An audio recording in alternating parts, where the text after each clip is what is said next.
there folks, and welcome to the Tomato Diaries. Today I want to talk to you a little bit about saving seeds from your tomatoes.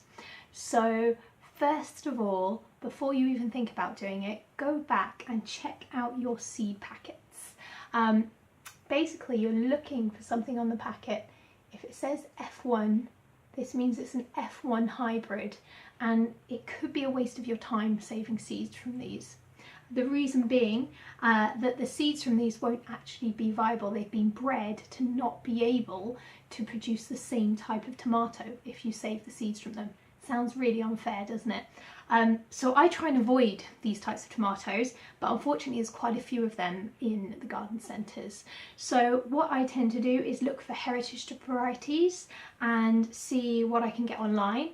Actually this year I bought some tomatoes from Dufferin Gardens, and I've actually seed saved directly from those, which I'm quite excited about. So first step is making sure your tomatoes are in the right condition to seed save from. So you don't want to be saving from a diseased plant or just something that isn't looking so healthy. So what I tend to do is sort of pick midway through the season, towards the end of the season really, and you want your tomato to be really ripe, and you want it to ripen on the vine. The reason for this is that the seeds have then had time to mature on the plant and in the fruit, so you can guarantee you're getting really proper seeds from those. You can't seed save really from green tomatoes or from tomatoes, even like this one, it's not really quite ripe. So there's two methods I tend to use for saving tomato seeds.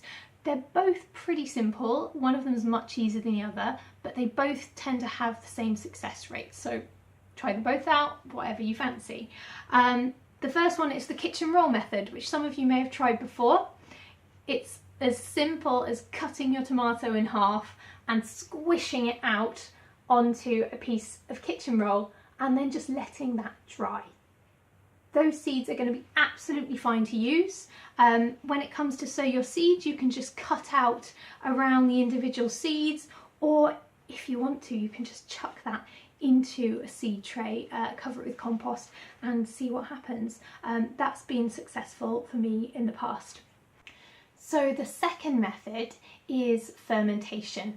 It's a little bit more complicated than the kitchen roll, but it's still really easy to do.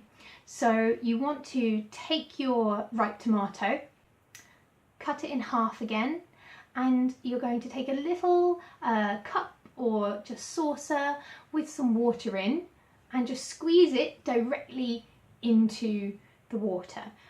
You can, if you want to, rinse the seeds separately a little bit first and then put them into the water if you think you're getting too much of the pulpiness. So then all you need to do is cover that pot with some cling film, poke some holes in it, make sure you label it so that you know what seeds you're saving, and you're just going to leave that. I usually pop it onto a sunny windowsill for 2 to 3 days. That's all you need. And what's going to happen is the water is going to ferment with the tomato seeds in, and this is going to take off the jelly-like substance that is around the seed, so that when you save them, you're going to get those nice clean looking seeds that you get when you buy seeds in packets. The other reason for this is that this little jelly-like substance around the seed can possibly stop germination. I've not had any problems with this when I've used the paper towel method before, but some people say that it can. And in nature what happens is the seeds will be eaten by birds, for example, and as it goes through their digestive system, in their stomachs the jelly-like substance will dissolve away, and when the seeds come out the other end, they're ready to germinate. So it's the tomato's method of being able to spread its seeds a little bit further. So both those methods are really simple, they work really well, and you should be able to save lots of seeds. So the final thing to mention is about storing your seeds. So whatever you do, make sure your seeds are properly dry before you store them. You don't want them to go mouldy in whatever container you're putting them in. Lots of different ways of storing them. So if they're nice and dry, I find Tupperware is absolutely fine.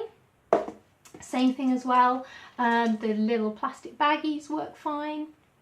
Also, they'll be absolutely fine in just paper envelopes too. And then you can get these fancy little seed pots, which are really nice.